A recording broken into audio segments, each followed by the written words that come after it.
Hello, ladies and gents, and welcome to another episode of the Lights Camera Discussion podcast. My name is Massey1903, and I shoot, drive, and sex with style. I'm a rock star. Then you got your Joe Rogans, your Amy Polars, and the other guys, Collective Unit and Todd. Guys, how are we doing? That is one of your best ones. I'll give you that. Yeah, that was fantastic. Well done. Thank you so much. I'm good, mate. How are you doing? I'm very good. It's been ages since we've been together and done one of these. Last one was obviously the Oscars. There's been a lot of change and stuff since then. But today we're on Todd's watch, aren't we? So Todd, do you want to tell us a bit about the person we're going to be discussing today? Absolutely. So, born in Denver, Colorado, Adam McKay is an Academy Award-winning screenwriter, producer, and director. Starting his career at SNL, McKay moved into developing films with longtime collaborator Will Ferrell. Between films, TV shows, production companies, and the website Funny or Die, the pair had a fallout, which moved McKay into the second half of his career. Excellent. Colin, were you not eyed at all? No AI at all. Did I read it from Wikipedia and then change the word ever so slightly? Maybe. But no AI. Colin, did I see you chuckle at the pronunciation of Will Ferrell as well? Yes. Yeah. Will Ferrell. Ferrell. Will Ferrell. Not Geordie, you're actually Irish. Okay, well, this is going to be a two-parter. So obviously the first one we're going to be doing the first four of his films, and then the second part we'll be doing the next four. So Todd, let's get cracking straight into it. First film, what we're talking about. All right, so the first film is Anchorman, The Legend of Ron Burgundy. Ron Burgundy and the Channel 5 news team are at the top of their game. The world is upended when the station hire Veronica Corningstone, and Ron has to learn that diversity is the future and not just an old wooden ship. I think this is a film that maybe we've seen one or two times each potentially. But Todd, what were your first thoughts? Or, just talk a bit about this film. Yeah, so I wish I could tell you when the first, like you say, I've watched it that many times. I wish I could tell you when the first time I watched it. It was probably somewhere around my uni days, potentially. And it was one of those films that I think I said in a Letterboxd review ages ago, I was one of those people that just quoted it relentlessly and was probably a pain in the ass. But people probably like, oh, shut the fuck up. Still are. I can believe that, yeah. Not just about Anchorman, about everything. But yeah, it is one of my favourite comedies of all time. I think it's a genius level comedy, but also works on like the silly stakes as well.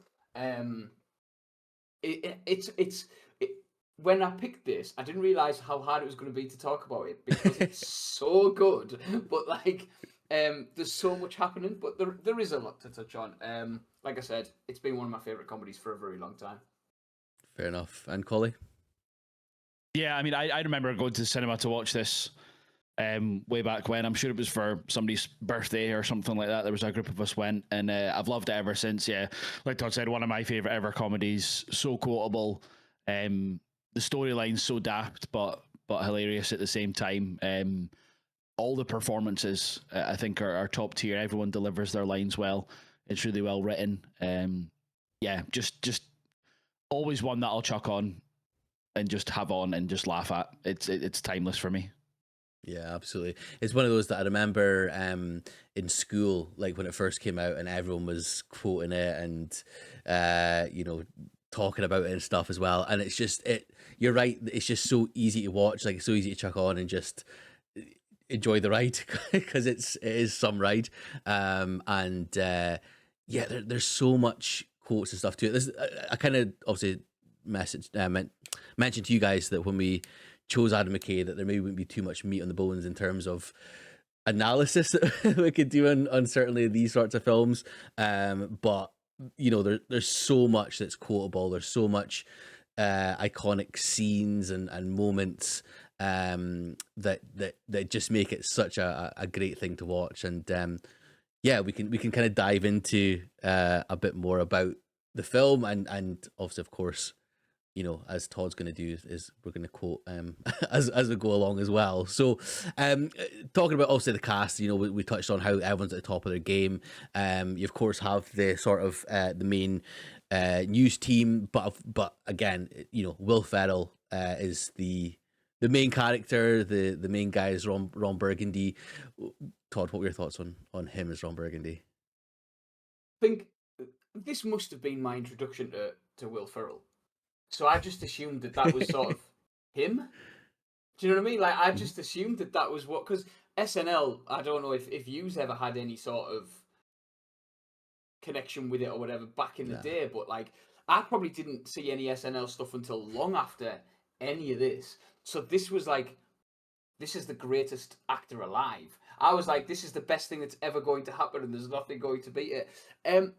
Because he sort of... I think prior to this, you had, like comedies like American Pie and things where it was a lot of, like, young people based, and it wasn't, even though it was daft and over the top, it wasn't as absurd as Ron Burgundy is. Do you know what I mean? Like, it wasn't that ridiculous.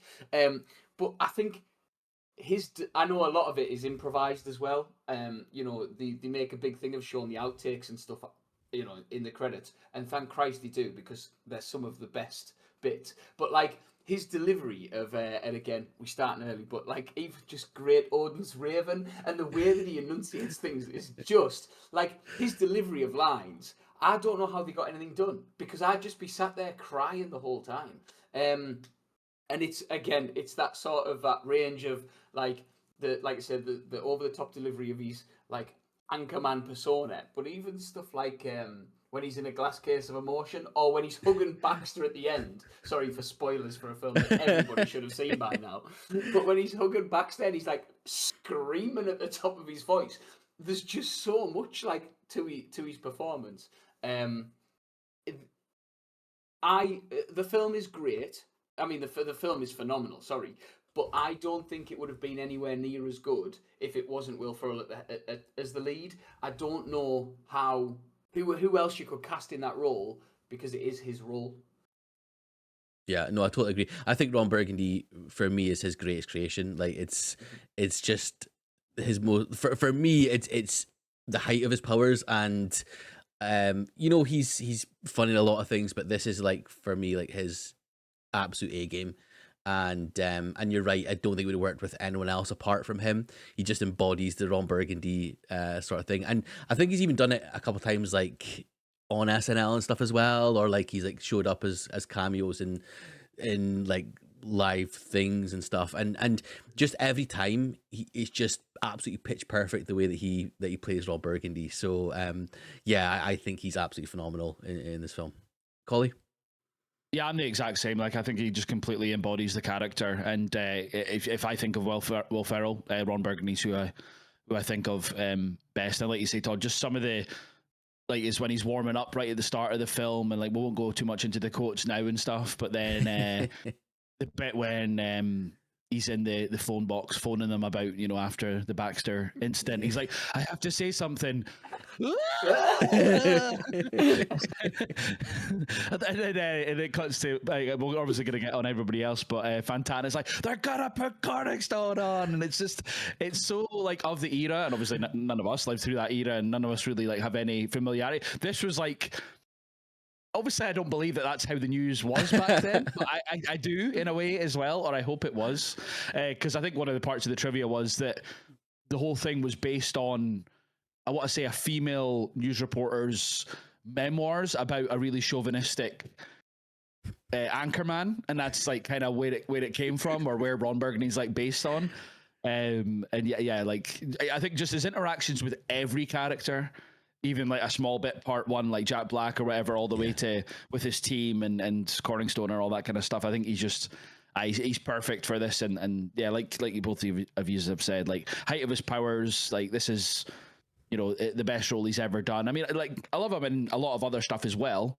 And like you said, Todd, this is probably, I was like, oh, I wonder if this was the first time that I seen him, and I think it was. And then I, like, retroactively went and seen, like, Elf, which is the year before, Old School year before, Zoolander a couple of years before, and Austin Powers. Like, I didn't see them until after I'd seen this, but they're all, like, prior, if that makes sense.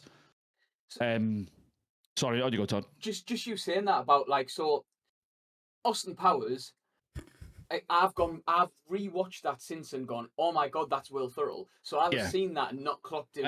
I've fallen down and appear to have broken my leg. But The like, bone is poking out of the skin.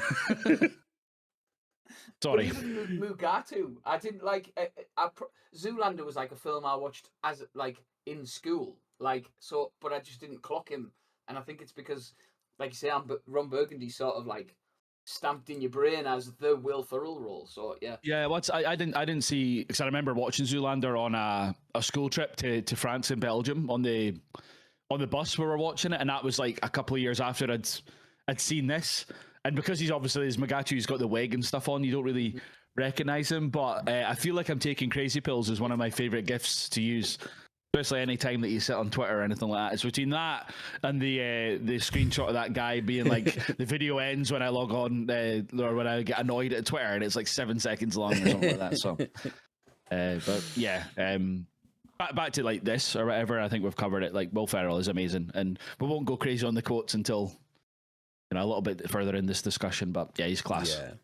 Yeah, I think before we get into the quotes and stuff like that, we can move on to sort of the rest of the news team. So, we've got David Koechner as Champ, Steve Carell as Brick, Paul Rudd as Brian, and of course Christina Applegate, who is an honorary member of the thing at the end, as Veronica Corningstone. So, Todd, do you want to kind of talk us through them? Yeah, so again, talking about David Kitchener and Paul Rudd, and they're like, that was my introduction to them 100%. There's no question about it. And I don't think I realised, again, on rewatches, I do now, how good Paul Rudd is in this. Like, for me, he's one of the characters where I'm constantly just like crying, laughing. Even when he's not doing anything too like big, or he hasn't got a big line or whatever, I'm still like laughing at it. But Steve Carell, my introduction to him was Bruce Almighty. So to see him go from that to this, where he was a dickhead in Bruce Almighty, to just this fucking idiot, was amazing. For me, I'll get to Christina Applegate in a minute, because I do think like the news team work as one solid sort of like thing. But yeah, Paul Rudd, it's the faces that he makes with that tash that just kill. And there's a moment where they're trying to distract when Veronica's reading the news, and like what's he called? Brian's in his pants too. I don't know what it is, but I just know that Paul Rudd has gone like, look, I'm going to do something here. Can we just run with it? It's the tighty whities. That's what makes that. It's the tighty whities. Amazing. And I know we'll get back to Paul Rudd in his pants for the sequel. But yeah, like you say, Champ with his sort of love, I miss you, Sen, I miss you, Musk, all that sort of thing. His love for Ron Burgundy is fantastic.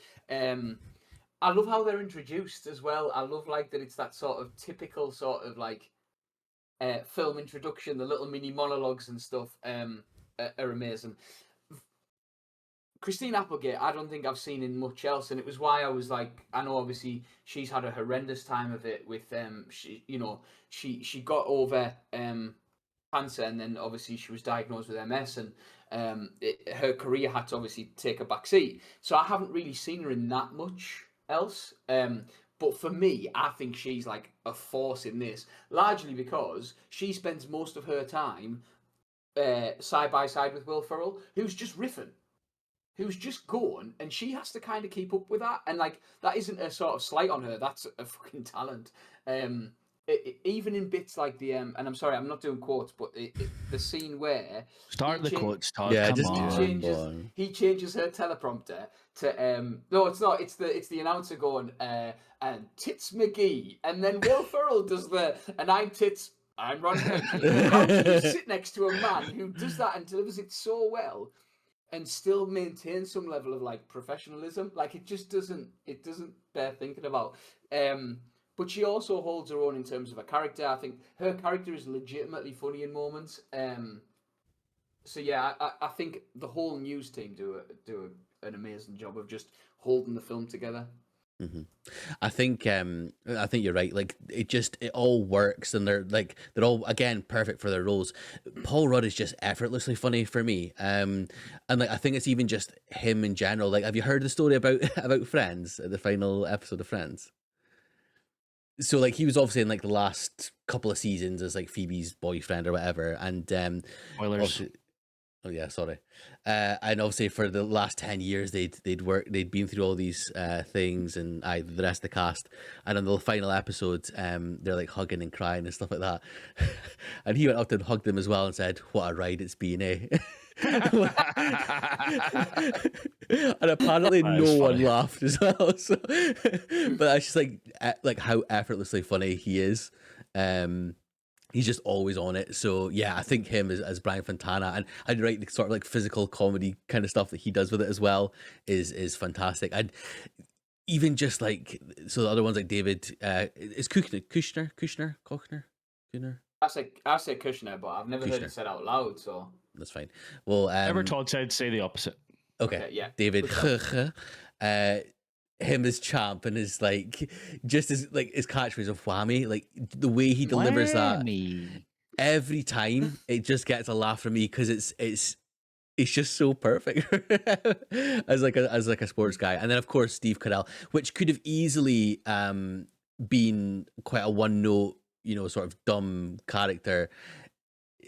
I don't know how he does it, but he just elevates it past just that sort of like stupidity, and he's almost quite endearing as well, which is a incredible thing to do with such a character. But I agree with Christine Applegate. I think for her to hold her own in that film, especially when she's butting heads with them, but then also the moments when like her and Ron Burgundy like get together, and they have their dreams, or not even a dream sequence, is it? It's the metaphor for what they're actually doing. Yeah. Like it's just like she's so brilliant. She obviously takes a sort of serious kind of thing into it, but also leans heavily into the absurd, which is fantastic to see. Collie? Yeah. Just I will start with Paul Rudd because you both have. And I texted you the other day when I was rewatching it. It's you panda jerk, but it's so obvious that like. That's added after the fact because he turns away from the camera. Yeah. You can tell it, but they didn't even try and blend it. I think that is just the absurd nature of this. But yeah, he's funny. Like Champ's funny, but Carella's Brick is just hilarious. And even the fact his name's Brick, like even that as a starter is silly. And the scene when he's like, I don't know what we're yelling about and loud noises, like.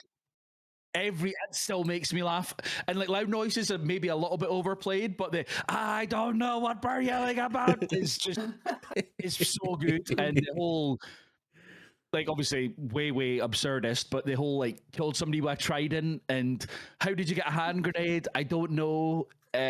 Just so fucking stupid, and obviously like the I Love Lamp stuff as well. Obviously, like a lot, it's hard with a film that's like 20 odd years old and so quotable to. I think some stuff makes me laugh, but I'm just like that's not my favorite bit because it's a bit overplayed. It's kind of when we get onto our favorite quotes. I've tried to find one that makes me laugh, but it's not one that's probably in a lot of people's like top tens or something like that because. Unless you guys and it's of course it's like if that's your favorite line, but like I Love Lamp and that wouldn't be my favorite ones because they're obviously going to be the top tier lines. So you can find something a bit different. But yeah, the three of them, and when you're talking about like how they're introduced, but it's also their outros as well. Like Brick is now an advisor to the Bush White House and stuff. And obviously we're going to talk about Vice down the line, but obviously he plays Rumsfeld at some point down the line as well, which is just a bit meta, I guess. But yeah, Applegate's hilarious, and I love the fact that.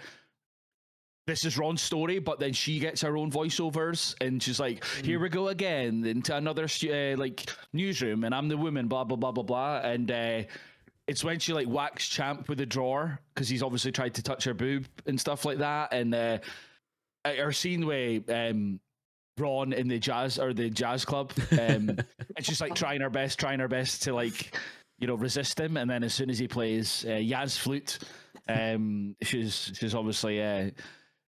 Away with it, and then the dream sequence, like what is it again? It's like there's something down there. She's like, "Bowl me on it," or He's whatever. like, look, the most Do me on glorious it. rainbow. Yeah, do me on it or whatever is just hilarious. And it's when she does the news and she does the little yes kind of movement and stuff. She's just class. And I think like punch for punch, hit for hit for the whole film, she completely holds her own. And like her and Ferrell are standouts, and that's why it's like a timeless film. I think if it was mainly like a male orientated film, it probably wouldn't have as much like nuance in it. So I think McKay should be credited for the writing of having a strong female in it as well, whereas it could have just been more of a like a bro comedy, which I think it still is. I think it's very like obviously male leaning, but having such a strong female presence in it as well, who like doesn't obviously like you could probably argue that she ends up sleeping Ron, so that's a bit takes away from that, but like she wants to be an anchor woman or an anchor lady, as much as Ron, and she's as deserving of it. I think she's fantastic, and obviously like it's so sad to see what she's been through in real life and stuff like that. But this is like a timeless role that you're talking about. People that have acted through the 60s, 70s, 80s who are no longer with us. This is one of those performances that I think will live on forever, you know what I mean? And I think she should be really proud of that, because I'm the same as you, Todd. I think you said like not seen her in much else. But for me, that doesn't really matter, because this is one of I'd probably go as far as to say is one of my favorite female performances in any comedy. Well, interesting, and it's interesting about McKay creating a strong female character, because not even Christopher Nolan can do that. Is it McKay or McKay? Oh, McKay, whatever. I don't know. Because so there's a guy that plays for Clan, funnily enough, and I used to call him McKay, but they pronounce it as McKay. So I don't know if that's like an Americanism or a Canadianism, because I think he's Canadian, but not Adam McKay, but this Chris McKay guy. So I think like if it's somebody from over there, I think it's McKay, whereas we would probably say McKay, would we? Okay. Well, Not so to be pedantic about it, McKay creating a female character that Christopher Nolan can't even do, which is really, which was true, but also not true. Yeah. Yeah, so I mean, there's obviously little cameos as we go along as well. Todd, anyone that stands out for you? Fred Willard as Ed is just when he's on the phone talking about we've all seen our fair share of adult material. He's like, no, Sister Margaret. Of course, not Sister Margaret. Amazing. I forgot about that when I did like my first rewatch for this. Yeah, he's hilarious. And then there's the call later on, and is he not like talking down his son? His son's going to do something or something like that, and he's like talking him put down. The crossbow down. We'll call it a prank. like obviously his role is essentially just to keep the film going. Like it's just to. So it could have been a nothing role, but those moments make it incredible. I also just Catherine Hahn and it's the only thing that ever stands out for me is the he'll say anything you write on that teleprompter, and I mean, and she does this like breathy, she like goes hey, and it like but she does it in 4 syllables. She's like anything like yeah, she does an extra one at the end. It's so silly. Stands out. And then Chris Parnell when he does like again just as Garth Ed's like assistant type thing. I think he was amazing. I know there's plenty of other the poop coming out your mouth, you poop mouth. And then she's like, when Veronica says about I've done 3 things. I do 3 things: fighting, screwing, and reading the news. And I've already done 1. What's the next one going to be? He's like screwing, and she like hits him. Amazing. I know there's plenty of other cameos, but they're my 2 like proper standouts. 3. Catherine Hahn. 3. Collie, anyone that stands out for you? Jack Black for me. Like the Baxter scene fucking kills me. Yeah, well now this is gonna happen. He fucking punts him, and it's like it's how the dog, or well not obviously the dog, but it hits the fucking side of the bridge. He can't even punt it over, and then it cuts, and it's just this cartwheeling thing, man. Oh my god, it proper kills me. It's just how he appears on his bike, like at the side of the screen, and Ron chucks his burrito at him. But it's just a delivery of yeah, well now this is gonna happen. It's fucking hilarious.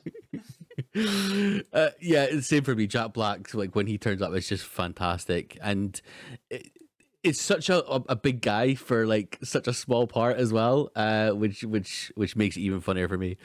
Well, the thing is, like, I didn't actually check, but like, how big was he at this time? Because I know it was probably back in like SNL times or like with like early Tenacious D and stuff. Well, we must have done What like he his like earlier like Orange County and was it High Fidelity? No, was he not in High Fidelity? He done High Fidelity in Orange Yeah. County and Shallow Hal, and School of Rock was the year before. So yeah, obviously, like, there's a load of big cameos in this. Yeah.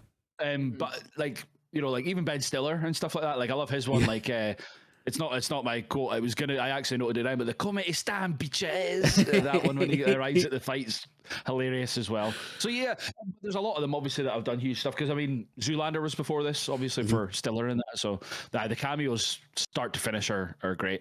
Yeah, absolutely. Anything else you want to touch on, or do you want to go into like some quotes and stuff, or? Let's do the categories. I'm fine with that. Yeah. Okay, Todd. Quotes. Quotes.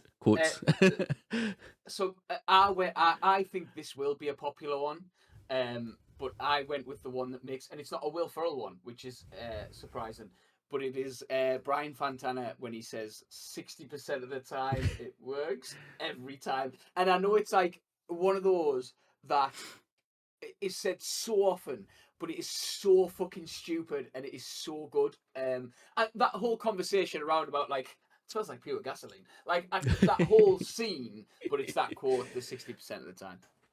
Yeah. Collie? So my one was going to be just in the aftermath of that. It's like, it smells like Bigfoot's dick.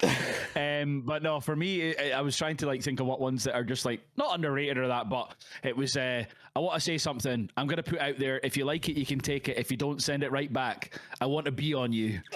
And then Veronica just wonders. I mean, he's like, oh, wait. I want to be on you. And he like doubles down on it. Yeah, I mean, I was the same as you, Collie. Like, there's so much that's so well known and overquoted and stuff. I kind of caught one that I'd never really noticed, or I hadn't really caught on to before.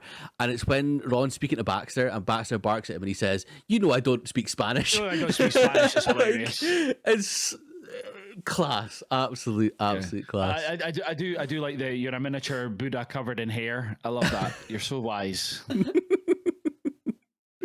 Brilliant. Scene, Todd? Favorite scene? It's the Afternoon Delight. Yeah. Like, you know, when you had ringtones and it was like the boom of like being able to actually use songs as your ringtone. Yeah. Like, I had that and was obsessed with it, and it is forever like that moment where you realize how fucking weird this film is, that they just break out in song. This is just full of like amazing scenes, but that will stand out for me as the one that like defines this film for me. Yeah. 100%. I was the same. I said Afternoon Delight as well. It's as well when they stop singing it and there's a beat and then they finish off again with Afternoon Delight. Like, just class. And then they just go like the fact that they just don't address it. Yeah. Class. Collie? It's probably the news team fight for me. I just find it so ridiculous. It was either that or the jazz flute scene, and it's more I'm not even prepared, and he just it just appears out his sleeve. It makes me laugh every time. Brilliant. That absolutely brilliant. Okay, and MVP, Todd. It's got to be Will Ferrell for me. It has to be. Yeah, Will Ferrell for me, as you know, we spoke about at the start. I think he just absolutely embodies Ron Burgundy. And Collie? Yeah, same here. Fantastic. Okay, ratings then. Well, I'll go first. 4.5 for me. No, it's not quite a 5-star, but yeah. But what does it make a 5-star? Like, yeah, I'm probably being a bit harsh. Contrarian. But yeah, absolutely. Not even harsh, just contrarian. Yeah, definitely. Collie? Yeah, 5-star for me. And Todd? Yeah, it's 5-star. Fair enough. Okay, moving on to the next one. What we're talking about. So our next film is 2006's Talladega Nights, The Ballad of Ricky Bobby. From unknown pit crew to the number one in NASCAR, Ricky Bobby just wants to go fast. When fierce French competitor Jean Girard leaves the F1 circuit to take Ricky's crown, Ricky will come to terms with the fact that there's more to life than hot, nasty, badass speed. Eleanor Roosevelt. Yep. Well, Todd, start us off. Yeah, this film is again one of those that is just quote after quote after quote. But I think what sets this one apart from this era of McKay films is somewhat like the cinematography and the like some of the action set pieces and all that kind of stuff. It's brilliant. I know it's a parody, isn't it? Or like not a parody as such, but like a sort of riff on those Days of Dryden films and Thunder and Days of Thunder. Yeah. But yeah, it's one that it's very much a comfort film. It's one that I can stick on, and I wouldn't have had to have rewatched, if that makes sense. Obviously I did, because it's a phenomenal film, and I'll watch it whenever I get the opportunity to. But I know it's one of them that I know very, very well. And it has no right. Some of the jokes and some of the things, it has no right being as funny as what it is. Yeah, absolutely brilliant. yeah. It's one of those that I think I don't know if I saw this like before I kind of properly watched Anchorman, but yeah, I do really enjoy this film. The fact that it's one of Christopher Nolan's favorites as well gets me every time. Like it's such a weird sort of thing. But yeah, there's like it's almost like I'm not saying it's more mature, but it's like it's more kind of focused. I think this one compared to Anchorman. But yeah, like there's so much silly, funny moments again that are just completely within the wheelhouse of Will Ferrell and Adam McKay, and we'll always talk about it as well, but added in John C. Reilly as well, which helps. But yeah, it's such a strange film because there's some actual heart in it as well, like some proper moments that take it above just being a quotable comedy. But yeah, I mean, some of the stuff that is said in it is so stupid, but it's just absolutely hilarious as well. So I thoroughly enjoy watching this film. Collie? Yeah, I enjoy this film. It's definitely not the same tier as Anchorman and maybe some of the other films we're going to discuss today, but I always really enjoy it. Out of the first four that we talk about, it's probably the one I've watched the least, I would say, and I don't really know why that is, because it's a great film. It's very funny, and like you say, it's a step up in terms of the production of it. And I love Days of Thunder, and I love those kind of driving type films. So yeah, I do really enjoy it overall, but probably out of the first couple of films that we talk about, it's the one I've seen the least. And when I say I enjoy the least, like I do enjoy it less than the other ones, but that's still I enjoy it more than the majority of films, if that makes any sense. Yeah, totally. Okay, well, kind of touched on obviously the actors again. Will Ferrell is the main one here, Ricky Bobby, but as I say, we had John C. Reilly as his like his quote unquote brother, is Cal Naughton Jr. Todd, what are your thoughts on that sort of duo? They're amazing. Obviously, it's a precursor to Step Brothers as well, and it's the first time I've seen them working together. Again, probably my introduction to John C. Reilly, who's had a career by this point. You know, like I wasn't aware, but has had like a real career at this point. Again, they just bounce off each other so well, and like that sort of power dynamic of like, you know, John C. like Cal Naughton Jr. being like that sort of almost submissive to Ron, you know, letting him go past and doing the slingshot. Sorry, too many R's. But yeah, they just bounce off each other so well, and it's such a different dynamic. I know we're going to talk about Step Brothers, but it's such a different dynamic to Step Brothers, and I think that's why it works. I also love the fact that Will Ferrell isn't just playing like, you know, this could have easily been Anchorman 2 on wheels. Do you know what I mean? He could have just played the same sort of, same accent, same character, whatever, and he just changes it round ever so slightly. It's still the absurd, it's still the over the top. Not as, like you say, not as over the top. It has, I think, to say that it has a bit more direction and that the characters have a bit more realism about them. Again, not wholly realistic, a bit more realism. They're not throwing tridents at each other. I think they're brilliant. And again, watching the outtakes tells you how much these two just riff and just go. The the dinner scene, saying grace about little baby Jesus, like that sort of thing there. How long were they filming that for? How many goes did they have at the different types of Jesus? And obviously there's more to come that we'll discuss. But yeah, I think Shake and Bake are again. It was that sort of dream team that I didn't know I needed until I saw this film. It's the moments as well where like when they do shake and bake, but it's like they add a little bit of like flair to it as well. So it's like shake and bake and stuff like that. Put the oven in. Yeah. Like that just gets me every time. But yeah, I think as you say, it's a precursor to Step Brothers. It kind of sets up that chemistry for the two of them. And even when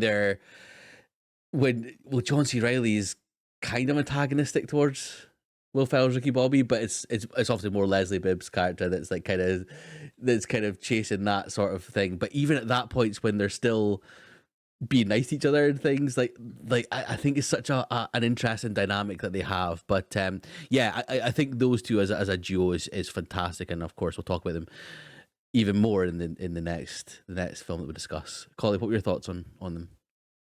Yeah, it's a great precursor, and and I think when you're talking about the antagonism between them, like obviously later on in the film, and that's a good precursor for Step Brothers as well, because it kind of works in the opposite way in terms of like they don't like each other, and then they end up liking each other. So it's kind of a bit of a not just a juxtaposition maybe of what this is, but yeah, I enjoyed Ferrell's change it because like. Some people would probably argue that he can be a bit one note at times, but I think there's enough to differentiate between like Ricky Bobby and Ron, and then his characters in subsequent films that we're going to discuss today. And that, but I think John C. Reilly's so good in this, and it's like a fun fact that he played part of I think Tom Cruise's pit crew in Days of Thunder as well. So obviously it comes back to this like 17 years later or whatever. To come back to that, and like you say, he'd already had a career. We talked about him in Boogie Nights and Hard Eight and stuff like that, and he'd been in Gangs of New York and all that as well prior to this. So it's weird that normally people would maybe transition from comedy to drama, and he's done it a bit not back to front in terms of like a bad way or whatever, but his journey's interesting, but he's hilarious, and his interactions with Leslie Bibb and the rest of the team are just spot on, and that dinner scene's just hilarious. It just goes on and on and on, but in the most funny way. Oh, brilliant. Their main sort of the main antagonist against them too is Sacha Baron Cohen, is this French Formula One driver. Todd, what are your thoughts on him? Incredible, amazing. Like again, this is the man that I knew as Ali G and potentially Borat before this. Like I'd only really seen him in these semi-real type, obviously Ali G in the House and stuff like that, but like as a sort of almost like prankster. So to see him playing like something legitimate on screen was mind blowing for a start. But I love him. I love that he it's moments like where they're getting really close, like where he's the nose to nose and he's like, we're gonna kiss, that kind of stuff. But I also love like the physical side of it, when he's being introduced. All I can think of where he's talking about Jean Girard from the F1, he's dominating, and you see like Sacha Baron Cohen like going, and he's doing all these actions with his arms. Like I love that sort of thing because again, that's just Sacha Baron Cohen just playing on this character. The accent is because it's awful. It's amazing. Like you just lean into how shit the accent is and how stupid it gets. Especially Big Boy. Big Boy gets me every time. I think he's a brilliant because he's like silly, because it's ridiculous, because he's not like an overbearing, he's not like a presence bad guy. He has to do it in other ways. He has to antagonize in other ways, and I think he does it absolutely brilliantly. He's fantastic. Yeah, that's one of my criticisms is the accent. Like it never goes into like. I just get annoyed by it. Like I never get into like the fun stuff. But a lot of stuff he does is really funny. Like the when he's driving and drinking his little coffee. You have spilled my macchiato. Like stuff like that is really funny. And I get obviously what they're doing. Like it's like the accent is turned up to 11, as is like the Southern American accent that the killers have and stuff as well. But yeah, I do for the most part enjoy his character. And what I kind of rate about Sacha Baron Cohen as well is like he's like John C. Reilly, willing to do kind of like anything. There's nothing that's kind of too far for him, as you can see with Borat and stuff as well.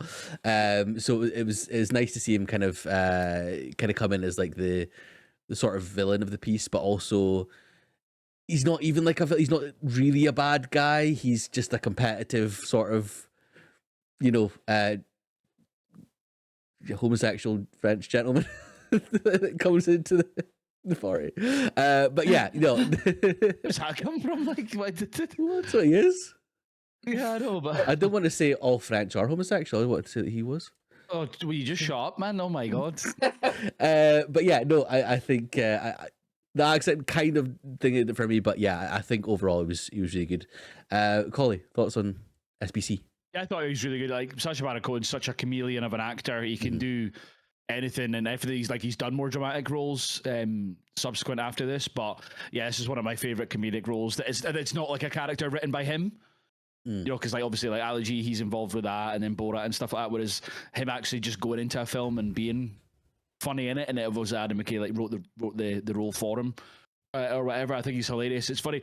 So I hope this isn't one of your quotes, but I found a fun bit of trivia, which is in 2023, blah blah blah.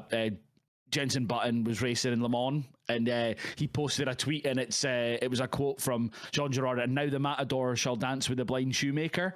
And he just comes out with all these silly things, like you say, with the macchiato and all that, like just absurdist phrases, which is kind of I know this is the second film that McKay directed, but it's becoming already a bit of a staple that like he'll just come out with stuff like the Great Odin's Raven stuff from Anchorman all the way to this and that. But yeah, I thought Sacha Baron Cohen was really good, and a good antagonist, but kind of the main one for a wee while. But obviously the story twists a little bit, which again, like I think is a compliment to the film in general. That it's not just a one note, like these are the American drivers against a foreign driver, like who will prevail kind of thing. I think it's a bit more layered than that. Definitely.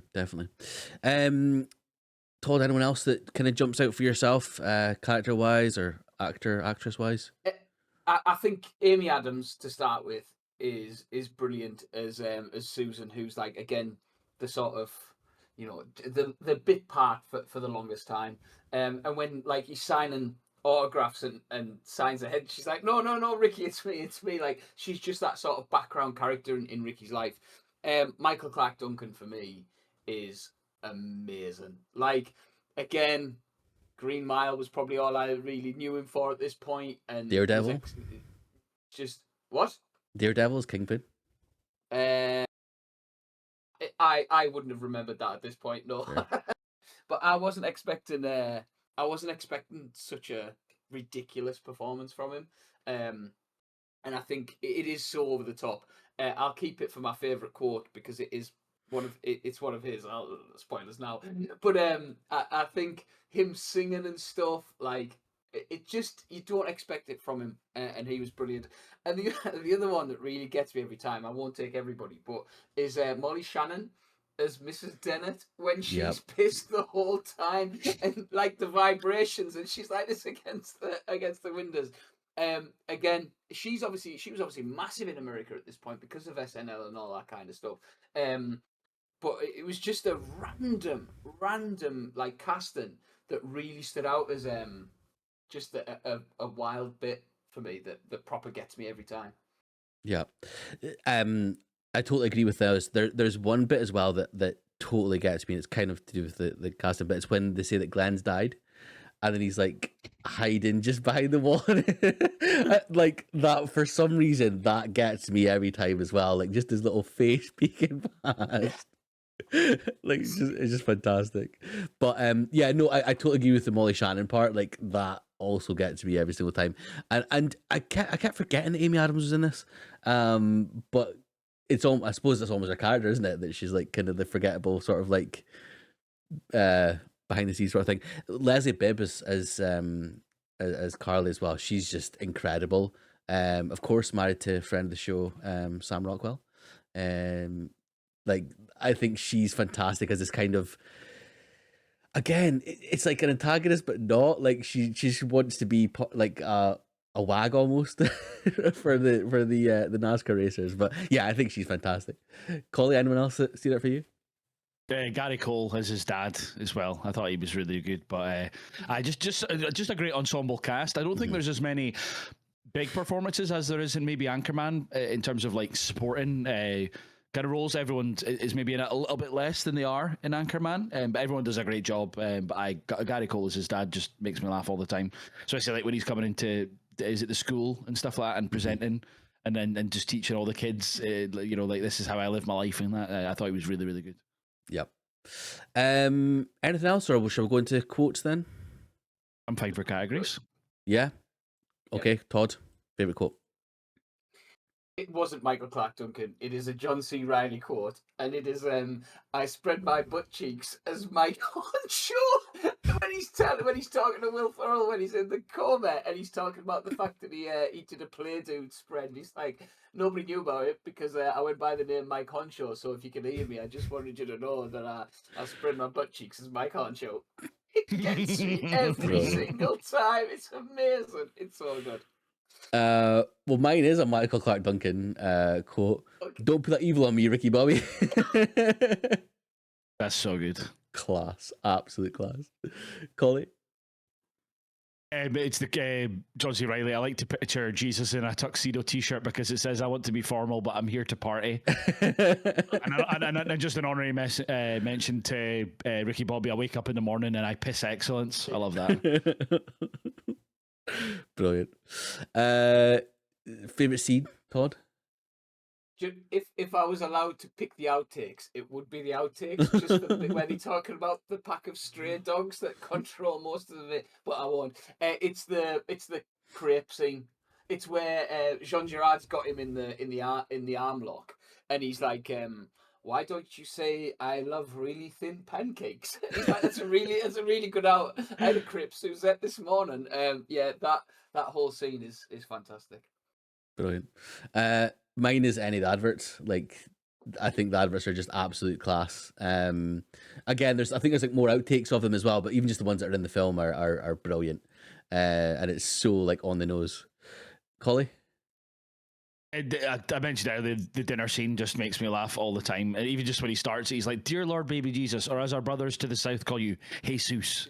And it just descends into like Leslie Bibb being like, "Well, you just shut the fuck up and get this grace over." Yeah, then her dad's like, "Jesus did grow up, you know."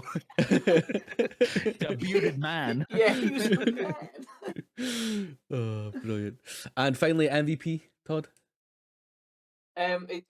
I've got to go Will Ferrell and John C. Reilly as Shake and Bake. I can't really separate the two of them.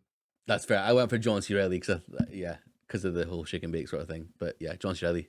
Collie? I actually had Adam McKay because around this time it was kind of he was releasing this, and then Judd Apatow, who was involved in this, but he was releasing like Knocked Up and 40-Year-Old Virgin and stuff, and I think. Like Judd Apatow's comedy's one side of things, and I think Adam McKay's like a different style, and I prefer Adam McKay's style. So I think this was like the second film in a row. Without checking, I think it was like Anchorman, and then 40-Year-Old Virgin came out like 1 year, and then the year after, and then I think this and maybe Knocked Up were 2006, 2007. So they're being released around the same time. That this mid 2000s comedy, and I think Adam McKay is just my preferred option of that. So I think this is where he's starting to find his style a little bit in terms of having feature films. Fair enough. All right, and ratings, Todd? I went 5 stars. Fair enough. I went 4. Collie? I went 4 as well. Good stuff. All right, on to the next one. Todd, what are we talking about? So our next film is 2008 Step Brothers. Brennan and Dale are adults that still live with their respective single parents. When Dale's dad and Brennan's mum marry, they are forced to live together. The now stepbrothers have to decide if they're going to be mortal enemies or the best of friends. Good stuff. And first impressions, Todd? Yeah, again, it's another one that I've watched 100 times. It could be on a loop and I'd still find it as funny. So actually, and this is for Anchorman and Talladega Nights as well.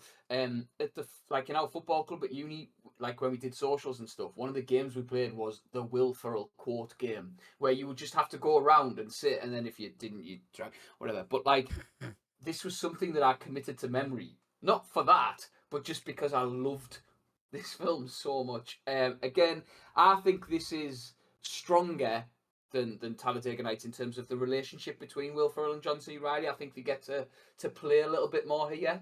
And again, it doesn't feel as absurd, it doesn't feel as ridiculous on the surface until you really start thinking like, hang on a second, there's certain moments in this that we'll get to that are just so ridiculous.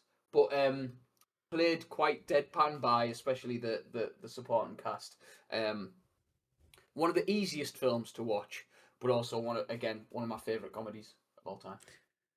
Yeah, for me, this like just takes everything and does it absolutely perfectly. There's so much humor, there's so much heart in it as well. There's, it's a story that goes loads of different ways and has unbelievable moments. Like for me, this is the height of Adam McKay, Will Ferrell, John C. Reilly. It's just it's incredible. I absolutely love this film. Collie? Yeah, I'm the same. I love it. It's one of my favorite comedies. A real good pre-drinking kind of film to have on. If you're pre-drinking at somebody's house and you're all just like, having a laugh and just getting ready to go out or whatever. This used to be put on quite a lot, same as like Four Lions and a couple of other films. So just instantly quotable. I think the lead two performances are great, but similar to the two before it, the supporting cast are great. Like all the interactions with everybody, whether it's a cameo for 2 seconds or if it's like, the parents or whatever, so it's a bit more developed. I just top to bottom, great. Absolutely. Well, again, so we spoke about obviously Will Ferrell and John C. Reilly double act in Talladega Nights, but Todd, what do you think of them here in Step Brothers? Like I said, they just get to play here, and they get to play kids as such because there's still that level of childishness to them, and the idea of two, I think one's 39, one's 40. I forget which way around it is, but they're 39, 40. Getting upset over somebody being nasty to them or like squeezing the ketchup bottle, just simple things like that should not be funny watching a grown man do it. They make it funny. Again, the delivery of some of the lines, and I won't get into quotes this early, but the delivery of some of the lines are just phenomenal. And again, it should be stupid. It should piss me off. There are films where I watch performances that like actively annoy me because they're so ridiculous. These two sort of pour that line very, very well. And again, you see the range. Like even the like the screaming and the screeching from both of them, they do it very well. But even like the sleepwalking scene, which is just another sort of like again, yeah, I'm not going to quote it, but just quote it, Todd. It's fine. Yeah, just so ridiculous. It's fine. I know it's when he wakes. Save them. It's when he wakes up and the clown has no penis. What? Like things like that are just brilliant. And again, it's two people at the height of their sort of like at the height of their comedic careers at the very least, just doing phenomenal work that nobody else could do. Again, I think this is these are their roles that you wouldn't be able to see many other people taking on. Mm-hmm. I totally agree. It's so quintessentially them, isn't it? Like it can't be done by anyone else. Like even the sort of I just say almost like childlikeness of it, but it never gets to a point where it's like annoying. Like it's always kind of endearing. Even when they're at the dinner table and Will Ferrell when he gets up to leave and he's like doesn't know whether to handshake or hug Dr.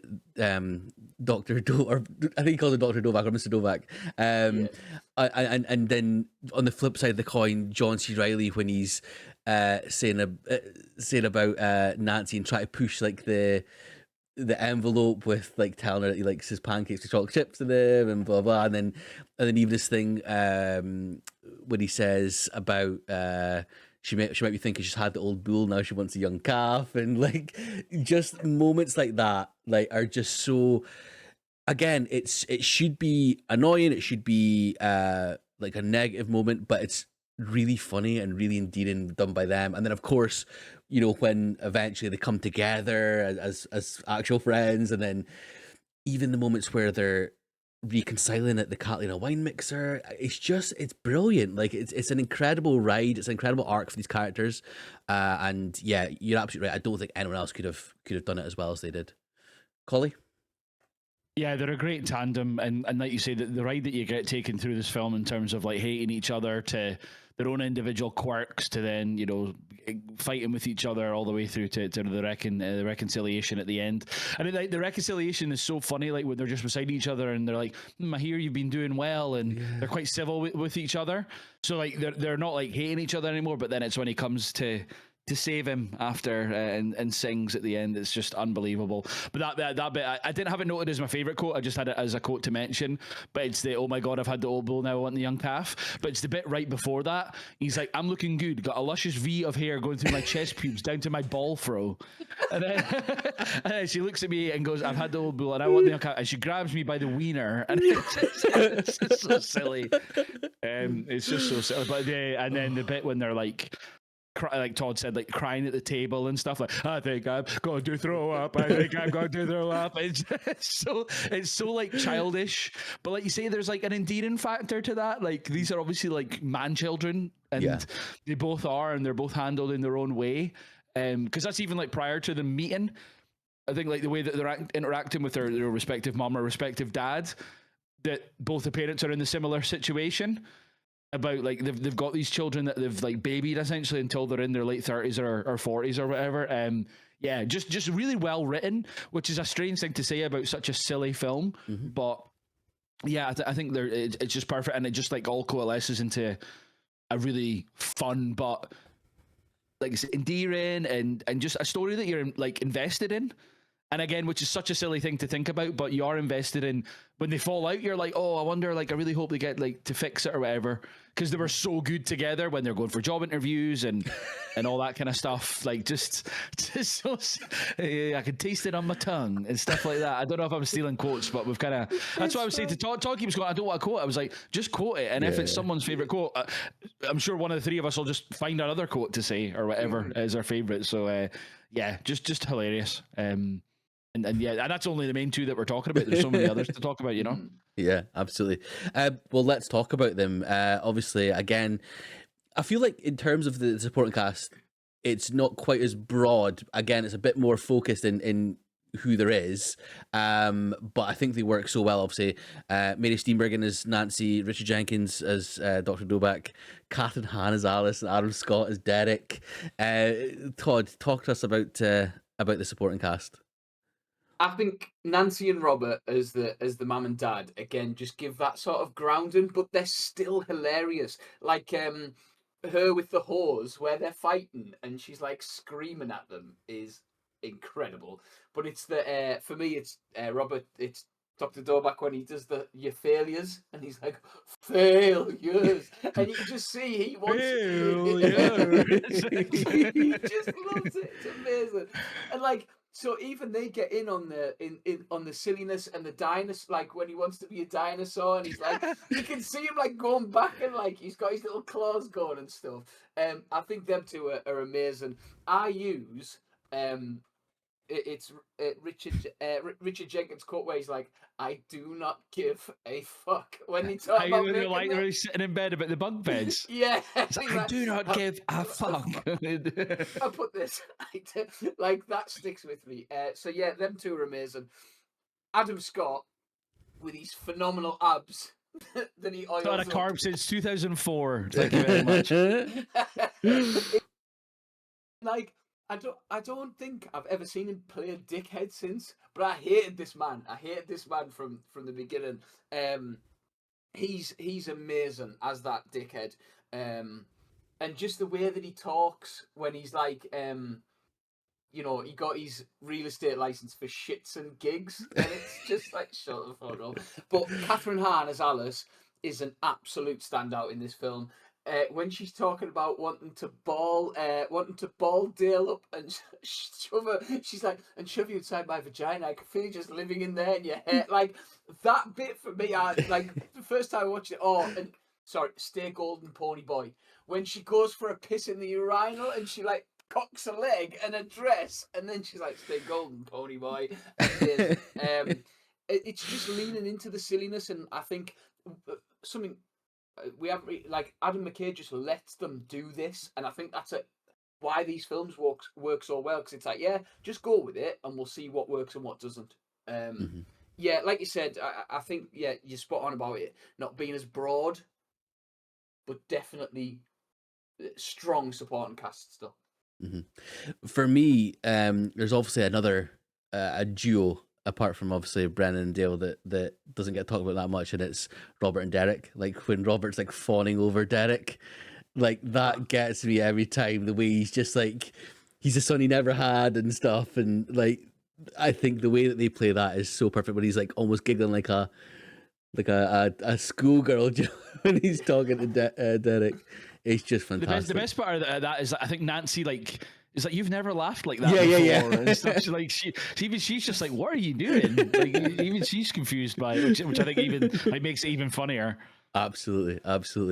And yeah, Alice, like Catherine Hahn being completely infatuated with Dale again is absolutely hilarious because Dale doesn't know what to do when she's like advancing on him.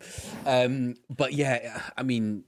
I won't talk about it too much because it's probably going to be someone's scene, but the car scene when they're going to the meal is just absolutely like that's an all-timer like comedy movie scene. It's just incredible and sets up the tone for that family and their relationship as well without ever showing us, not telling us.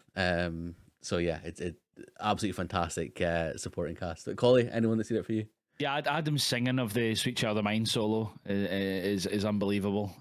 So good. But yeah, I didn't realize until like years later, probably just a couple of years ago when I watched it for the first time, the Stay Golden Pony Boys, a reference to, it's a book, but it was a film in the 80s, The Outsiders. Francis Ford Coppola directed it. So it's basically like Ralph Macchio in it, and there's loads of really good actors in it. But Stay Golden Pony Boys, a quote from that. And I always thought it was just a random thing that she said. But it's a reference to that. So I just seen that in the trivia earlier, and that she improvised the whole like roll you up into a little ball and shove you in my vagina. Like I think she said a quote something about that's what a recovering Catholic comes up with or something like that. It was the most obscure Catherine Hahn like justification for saying that. And I was like, I don't really see the correlation there, but yeah, sure. But it's hilarious, and the parents are just super silly as well, and it's like. You were saying, Todd, with the whole I don't give a fuck, and then it's like no power tools, like shouting through the house. And then when it comes to the supporting cast, like the cameo, like Seth Rogen interviewing them and stuff like that, and then Andrea Savage as Brennan's therapist. And what's it again? Is it his mum or whatever is just like, oh, stop calling her or whatever, or something like that. And she's a rascal or something like that. Like, she's playing hard to get. She's a rascal, I think he calls her. I would say actually the Seth Rogen thing that you said there, the fact that like they're getting the job until one of them farts, like it's just. I think I said I can taste it on my tongue. Oh, it's brilliant! Absolutely brilliant. Anything else, or shall we go into categories? I'm fine with categories. Just my favorite bit of trivia from the film is the $10,000 nutsack. The prosthetics cost $10,000, and now Will Ferrell has them like kept in his house. And I love the fact that I love the fact that he's so committed to his prosthetic testicles. Absolutely. The inspiration behind Nosferatu's one, obviously. Yeah. All right. Quote, Todd. I I need two. I apologise. The first one is "Sticks and Stones May Break My Bones, but I'm gonna kick you in the balls, Gardocky," which is amazing. But it's the song that John C. Reilly sings, where he's if you want to get down on these hairy balls, why don't you jump right in? It's a crotch party right up in here. Is amazing. Like, what the fuck? Why don't you lick on this? And then why don't you lick on this big John? Like, amazing. Just sensational.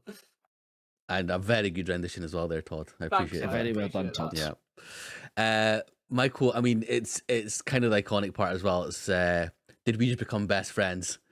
Like it sets everything up for what's going. Yep. I guess now's as good a time as any. But remember back in the day, Todd, Bebo. Oh, yeah. You could have other halves on it. Me and Massey had each other as other halves, and one of them was like, "You can call me Nighthawk," and the other one was, "You can call me Dragon," because you could have like a little bit of text underneath it. Yep. Those were the days. Those were the days indeed. Oh well, you want my quote? Yeah, go for it. Yeah. So I've got two. One's like probably more prominent in terms of people know it, and the other one's like just a good reference that I don't think, or I'd probably say passes by quite a lot of people. So the first one's like, "I've got a belly full of white dog crap in me, and now you lay this shit on me." Like I feel like I say that in work every so often. Like if somebody comes and asks me, "Oh, can you quickly do this or whatever?" I'm like, "I got a belly full of white dog crap." Now you lay this on me. It's so funny. And then it's when he's teabagging the drum set. And he's like, "John Bonham's playing Moby Dick for real." And it's just like, obviously, if you don't know like who John Bonham is, drummer for Led Zeppelin, you don't know they've got a song that's called Moby Dick, and the Moby Dick is a prominently drum solo song. It's like quite layered, but it's just like the way he shouts it through the house. "John Bonham's playing Moby Dick for real." And I remember at the time I bought, it must have been from like HMV or whatever, a T-shirt, and it just had like a little drum set on it, and it was like, "Don't touch my drum set" underneath it. It's such a timeless film, and that's that scene when they're fighting, and he's I don't know if it'll be in one of your favorite scenes. Sorry if it is, but it's when he's like burying him, and he's like, "I'm still alive," and he fucking smacks him. It's so, and like I was gonna say so silly, but the whole film is. Mm-hmm. All right, favorite scene, Todd? It's the bunk beds. That will live in my memory forever. I will be like ancient and still be laughing at that. And it's not just the collapse of the bunk beds is funny, but it's also how much room we've got for activities. We can do step classes. He's doing like high kicks and stuff, like going to jump back and forth, bouncing around, and then the throwaway line of "I never asked you," like as if it's an important thing. "I never asked you, do you like guacamole?" And that's when he jumps on the bed. Fantastic. For me, it's the fucking Catalina wine mixer. Like it's an incredible way to end the film, and so emotional as well. Very emotional. Collie? The boats and hose presentation just fucking kills me off, man. Like the Nina and the what is it? The Nina and the Pinta and the Santa Maria. I'm doing you in the bottom while you're drinking sangria. And it's just like how like it goes like off the rails. Obviously, like who's driving the boat? Who's driving the boat? And the fact that they've crashed the boat and they still leave it in the presentation of them crashing the boat, man, it's so good. Fantastic. And finally, MVP, Todd. I can't look past the duo again. It's got to be Will Ferrell and John C. Reilly. I had to do that as well. Yeah, both of them. Like it doesn't work without them. And Collie. I went for McKay because I think like this is just for me in terms of the first half and his like comedy films. Spoiler alert for our rankings, but this is my favorite one. I think like this is the peak of it. I think you said, Massey, like this is the peak of your not enjoyment of his career, because you obviously like enjoy stuff subsequently in that, but this was the one that as soon as I seen it in the cinema, I was like, I need this on DVD. I need to watch this over and over and over. All that kind of stuff. It's so quotable. It's such a fun movie to watch, and like I say, I've got fond memories of like watching it, well into my 20s, like pre-drinking and stuff like that, and just chucking it on house parties or anything like that. I think because it's one of those ones that you can just watch. If you chuck it on, it's like a third of the way into the film, you'll be like, I'll watch the rest of the film, or I'll just watch this one scene. I think it's my favorite of his in terms of you can just pick it up and watch any part and or any scene. Mm-hmm. Absolutely. All right, ratings, Todd. 5 stars. Excellent, Collie. 5 for me. Brilliant. It's 2 stars for me. Joking, 5 stars. Brilliant. Got you. Right. Going on to the next one, the final one on this part. Todd, what are we talking about? Okay, so our next film is 2010's The Other Guys. Some police officers are action heroes. Gambling Hoyts are the other guys. When a scaffolding permit violation escalates into car chases, buildings exploding, and theatre ticket bribes, Gambling Hoyts have to leave their desks behind to crack the case. Brilliant. All right, first thoughts then, Todd. Yeah, this is again a one that I'll watch on a regular basis because it's so easy. I love the film. I love the sort of, again, there's levels to it that are very realistic and like try and like live in that real world, but there's so much of it that is so fucking like just stupid. And I think in terms of the supporting cast in this film, it gets bigger. I don't think I love Will Ferrell and Mark Wahlberg with each other and how they work together, but I do think that this is a film where it's more the sum of the parts type thing. You know, not just the actors, but like the set pieces as well, and just where it goes. I didn't expect it to be so ridiculous as well, especially the opening. That first sort of, well, while The Rock and Samuel L. Jackson are still in the film, like, you know, you're just seeing this as like a straight-laced police film, and then that sets the tone for the rest of the film. It's like, it's not one of my favourites of like McKay's, as in I do think that there are films that are better than it, but it is still something that I'll watch over and over again. Mm-hmm. I totally agree. I think I'm not going to say it's one of the weaker ones, but I think it has moments for me where it's not as strong as the other ones, but I mean, the other ones are incredible. But when it's working as like a parody, like, it's just great. It's absolutely incredible, some of the stuff that happens. You know, talking about the openings that are like the first sort of like scene and stuff, and that sort of twist and things as well. I think like when it does that, it's fantastic. There's some moments though it does drag a little bit for me, but I think overall, it's like a really solid film. Like, it's a really good, easygoing kind of film. I've watched. I know, Collie, you were saying that I think Talladega Nights is one of the years that you've watched least of his. This is probably mine of his that's the least I've watched. But it still has moments that like genuinely make me like laugh like a lot. Collie? Yeah, I really enjoy this film. It was probably of the four that we've discussed so far, it was the one that I had to take time with and grew on me. And it wasn't even really until these rewatches I was like, you know what, this is like a film that I need to give it a lot more credit than I was previously giving it. I think what stands out for me is probably it's the most like Hollywood and formulaic McKay film, and not I don't mean that in a negative way, but the first three are like so absurdist. And of course, there's the stupid bit, like we're saying, like with the Samuel L. Jackson and the Rock stuff, and there's like the crashing into the crime scene and all the coke and stuff like that. But then there's like the Steve Coogan like crime line that's quite serious or whatever. Like, it's a bit more based in how crimes are committed. I mean, apart from the fact that he gets arrested for a scaffolding violation at first, but obviously he's like into loads of like bad stuff and that. And the way that Atom unfurls, it's different for McKay from the first three. And like I said, I think for the longest time I was like, I'm not really on board with that. Then I'd rather, I prefer the other stuff, and therefore I was like, I don't really enjoy this. But I've like, especially again on these rewatches and stuff, it's like, well, I can enjoy that just as much as I enjoy the others. It's just a different vibe, and I think the chemistry between Ferrell and Wahlberg is really, really good. And again, probably one that I'd probably go as far as to say I just didn't get it when I first watched it, maybe the first couple of times when it came out. But now I think it's hilarious. And I'm sure I read in the trivia it stemmed from Ferrell was presenting an awards show or something, and he was like rude, like obviously roasting loads of other people in the cast. And then all of a sudden he was extremely polite to Mark Wahlberg for some reason, as a bit of a joke or a bit. And then I think McKay was like, you know what, actually that might work as a dynamic. And I know we're going to go on to the cast and stuff like that, so I'll save that thoughts for later. But I think Wahlberg really like sets up the next 15 years of his career in a way that he is a bit more multifaceted than, the Departed and the Four Brothers and all the way back to Boogie Nights, in terms of he's got that comedic aspect, which I don't think he was really selling before. But again, we can come back to Wahlberg when you ask about him. But no, a film that's definitely a grown on me, and I really, really enjoy it now. And it's going to be on one of those like on rotation films for me after this. Yeah, well, I mean, feel free to go into Ferrell and Wahlberg in a bit more, Collie.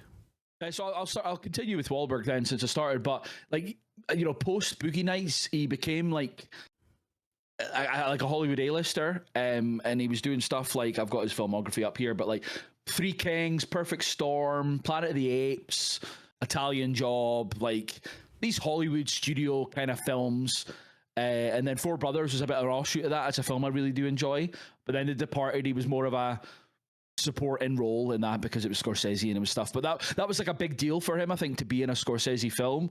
But then the year after is like Shooter, which is a bit more generic-y kind of action. Then Max Payne, his Max Payne film is obviously dreadful.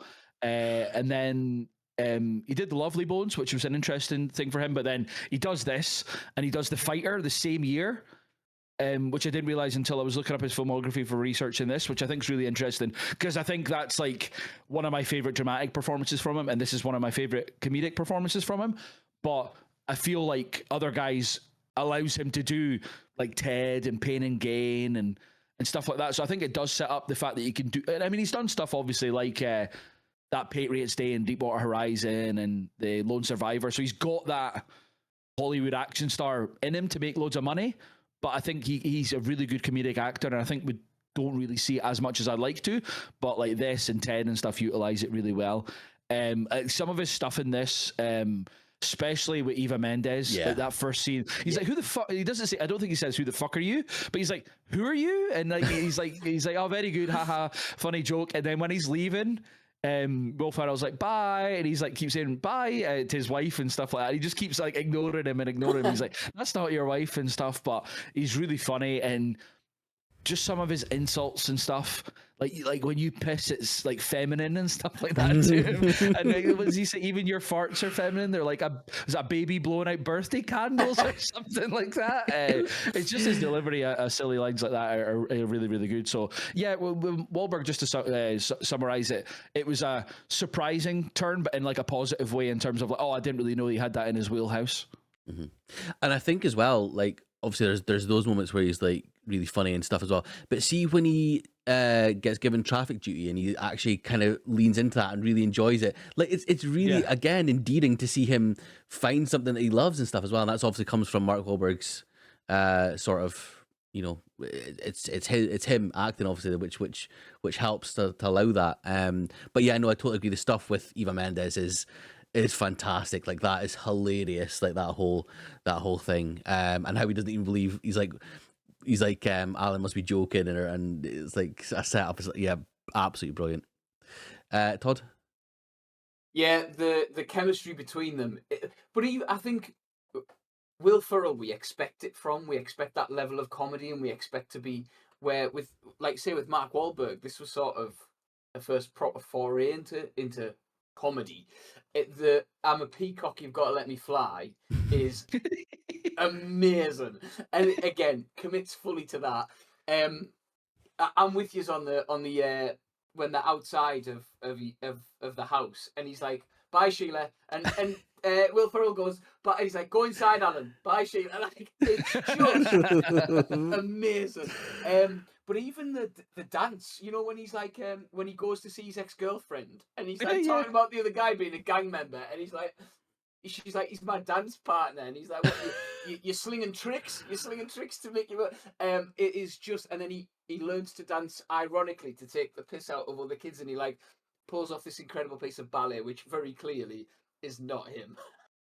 And I love that cut of like his feet like doing all the little ballet moves, and then it just goes back to him and he sort of like lands. But yeah, I think because I like Ted and stuff like that. I think it's like easy watching, bit goofy, and I think this was the perfect sort of like introduction to him for that. I think like I say, they bounce off each other really well, and as they start to become better friends, it gets even better. I also just love the hatred. The Febreze brothers moment is fantastic, where he doesn't have to say anything, and Will Ferrell's like, do you want another fresh start? And he's like, yeah, I really want to punch you in the face right now. Like, stuff like that works really well. I thought they were brilliant together. Mm-hmm. Yeah, I mean, talking about obviously Will Ferrell as well, it's a bit of a different role for him as well, because it's almost straight man but not as well, which I really thought kind of added to that sort of relationship. But just him going around with his wooden gun, it cracks me up. It's just absolutely brilliant. What were your thoughts on post desk pop? Yeah, brilliant, absolutely brilliant. What were your thoughts on him, Collie? I thought he was great, and it's a great way of putting it there when you're like, he was like playing it more straight. Like he doesn't know that he's being funny as a character or whatever. It's like when Wahlberg's like telling him to put the foot down, he goes, America! And then afterwards, like, did you say America when you put your foot down? He's just like, and then I can't remember what he says, but he ends it with like, I got a bit aroused or something like that.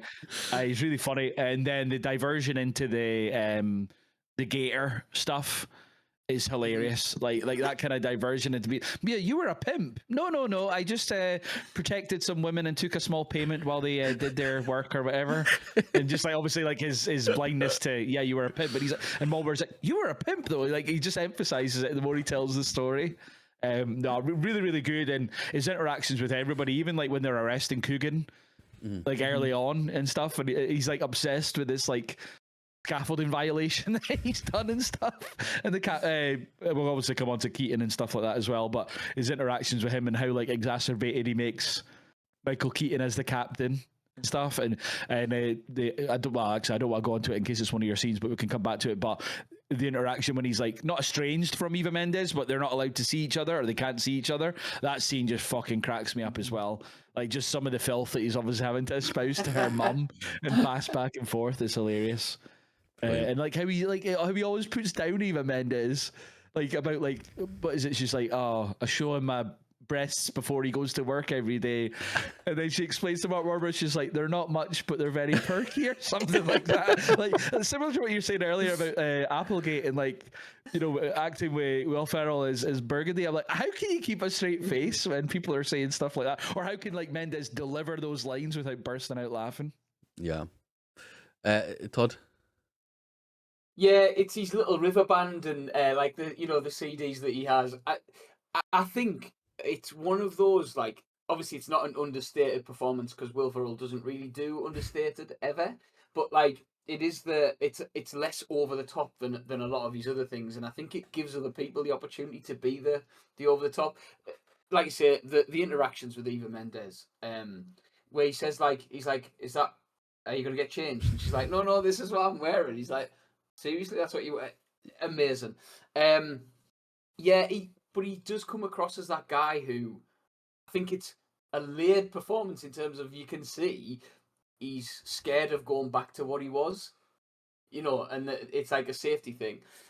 Yeah, I think you've pretty much nailed it, and I do think I've never really thought about him playing it straight, but that is essentially what it is. It's this character who does just want to get on with his life and not. That's why he's talking like he is so straight-laced. He's talking about like auditing his parents and stuff like that. And I did find a couple of discrepancies. Oh, great. Just touching on the rest of obviously the cast. You spoke about Michael Keaton as the captain. He absolutely cracked me up every time he was on the screen. We've got Samuel L. Jackson, Dwayne Johnson, in what is one of the most iconic kind of openings or kind of twist in a film.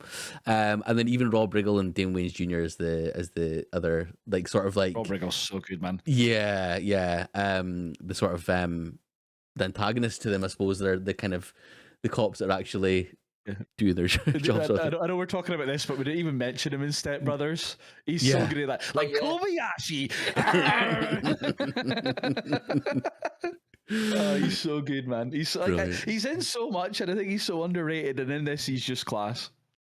And he used to be like in the army, didn't he? I'm sure that he was like in the Navy SEALs or something like that, and he dropped out to do retired United States Marine officer. Yeah, wow. I didn't know that. Mental. But yeah, Todd, any sort of like the couple of characters spoke about there, anything from them? Michael Keaton, for me, he sort of in a similar way to Mark Hamill, where you just didn't see him doing a lot between, obviously he had those massive iconic roles in like the 80s and 90s, and then Except one's a good actor. Sorry to interject. Except one of them's a good actor, but yeah, sure. You know what I mean. Yeah, Mark Hamill. Yeah. Yeah. You fucking wash your mouth out. Sorry, Todd. But, Carry on. no, it's all right. But just to see him coming back in this role, where I want to say 50% of his lines are TLC songs. Yeah. Like, come on, guys, don't go chasing waterfalls. It's just like amazing. And the fact that everybody else addresses it and he has no clue, and he plays that deadpan so well. Dancing and Highsmith as the what is it about his relationship with Kim Kardashian, and he's like, no comment, but yes, it's amazing. It's so good. But that aim for the bushes moment, it's like, and especially with Foo Fighters playing and stuff, Yeah. it is perfect. It is just, but like I say, it sets up the film for, like, it takes it away from being your typical cop caper and takes it into this wild, absurd world where the captain of the police also has a day job at Bed Bath and Beyond. That cracks me up every single time. But yeah, and I know we've talked about it quite a lot, but Eva Mendes for me is just, it's a simple, like, it's like a simple role. She doesn't have a great amount to do, but she bounces off everybody really well and manages to keep it going. Absolutely. Collie, anyone else want to touch on? No, I think we've covered it. I think everybody's great. The supporting cast is great, and yeah, Michael Keaton. It was so good to see, because I think it was just the first film he did for a while that wasn't like, because I think he did like Cars and Toy Story 3 around this, or like a couple of years before this. So I don't think he'd done anything like live action that was of any prominence.